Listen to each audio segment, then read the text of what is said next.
Hello my dear friends, have a nice day.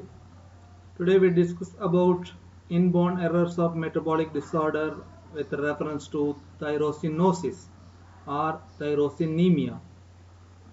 I am Dr. V. Mahendra Mani, Assistant Professor of Biochemistry, Islamia College, Vaniambadi. So what is inborn errors of metabolism?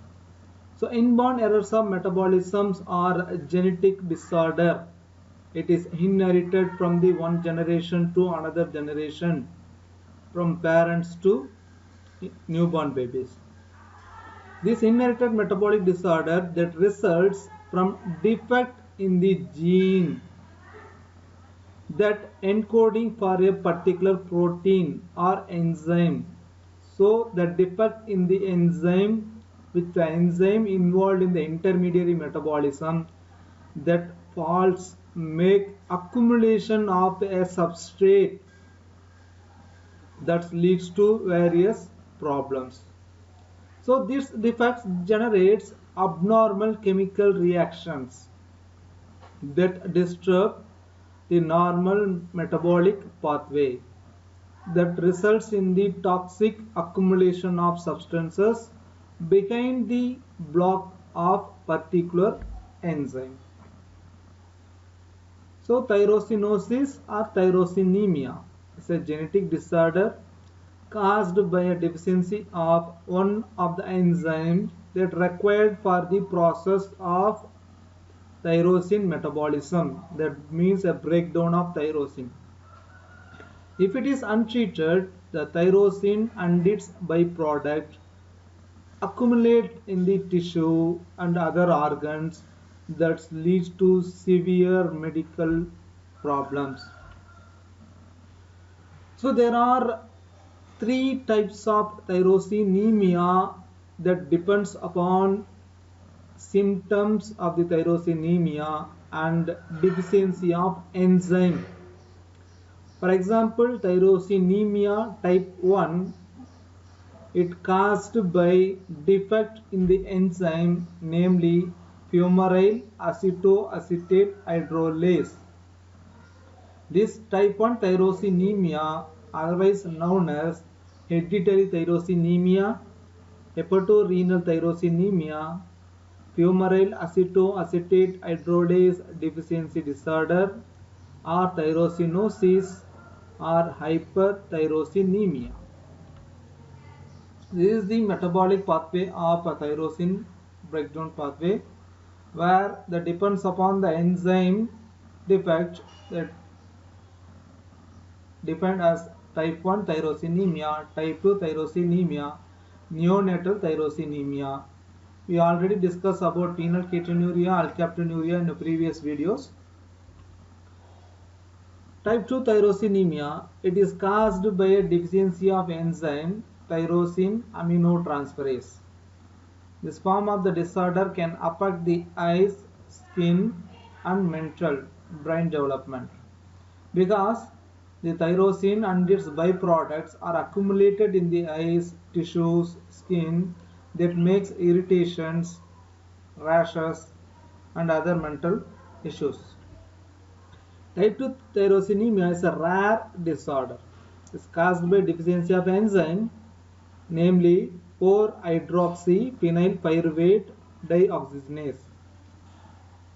This characteristic features of symptoms that includes intellectual disability or seizures, that means a sudden or uncontrolled electrical disturbance in the brain. It can cause changes in your behavior, your movement, locomotion, feelings, and level of consciousness. And also it causes periodic loss of balance and coordination that called as intermittent ataxia. Epidemiology of tyrosinemia, the type 1 is much more common than type 2 and type 3. So the worldwide 1 in 1 lakh newborn babies having tyrosinemia. The symptoms, which are some of the symptoms which occurs very quickly, that is called as acute form of symptoms. Some babies, their symptoms develop more than 1 year, that's called as chronic form of symptoms. In the acute form of symptoms, that can be a poor appetite or failure to grow normally, vomiting, diarrhea, bloody stools, garbage like odor in the skin and urine, jaundice, enlargement of liver called hepatomegaly, lethargy, lack of energy. The chronic form of symptoms that includes cirrhosis of liver damage, pain, numbness and tingling in the parts of the body, kidney problem, abdominal pain, heart muscle weakness. How to diagnose? Typically, the biochemical findings includes elevated plasma concentration of tyrosine, methionine and phenylalanine is an indicator for tyrosinemia. And elevated concentration of tyrosine and its metabolites, hydroxyphenylpyruvate, hydroxyphenyl lactate, hydroxyphenyl acetate are the derivatives of tyrosine, that all are increased in the plasma and decreased in the level of enzyme, namely fumarate acetoacetate acid hydrolase is another indicator for tyrosinemia. Therapy: there is no specific treatment for inborn errors of metabolism. So only diet, a proper diet can be the solution for inborn errors of metabolism. For example, in tyrosinemia condition, the low tyrosine diet it prevent tyrosine crystal form in the cornea eyes. Dietary management should be started immediately upon the diagnosis. Should provide nutritionally complete diet with controlled intake of phenylalanine, tyrosine, methionine, other amino acids. And FDA approved drug, namely nitisinone, is there, but it does not give proper treatment for all the tyrosinemia, all are inborn errors of disorders. So recommended is proper diet management. Thank you very much. If you like this video, kindly subscribe it. Thank you.